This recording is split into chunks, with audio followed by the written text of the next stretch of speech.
One of the things I like to say is we don't turn to throw, we throw to turn, and that helps us keep in a straight line. So how do we do that?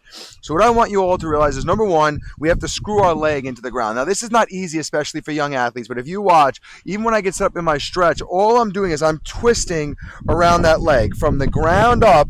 I am taking this leg and I am turning it, not really hyper focused in the hip.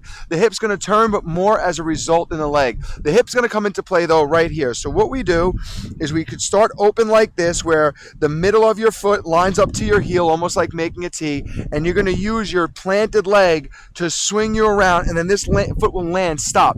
Righties towards shortstop, lefties towards second base, and we're going to hold that torqued up leg like that. And then what we're going to do is when we pick our foot up, we're not going to try and go forward, but we're going to start by picking up and just going from our back. You see how I have to walk down the hill backwards.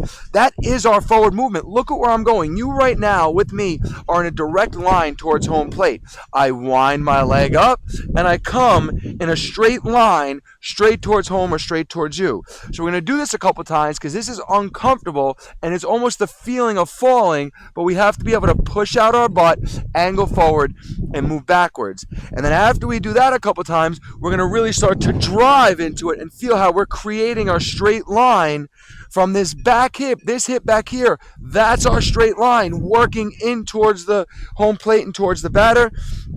And then after we do that a couple times, we're going to get here and we're going to keep that in and we're just going to try to throw motion. And you'll see it's the throwing that turns my body. It's that hinged hip. Aroldis Chapman talked about it. Why do you think he still throws so hard? He gets in that and moves in a straight line and explodes with the throwing motion.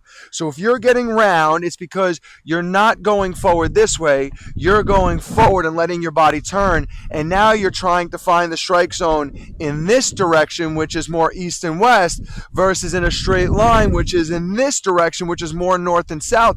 Even if I was going to go sidearm, I'm still working to a north-south release. So work on creating your straight line from a twisted up leg, which then allows the twisted up hip to push forward, work in the backwards motion, and then just throw without turning.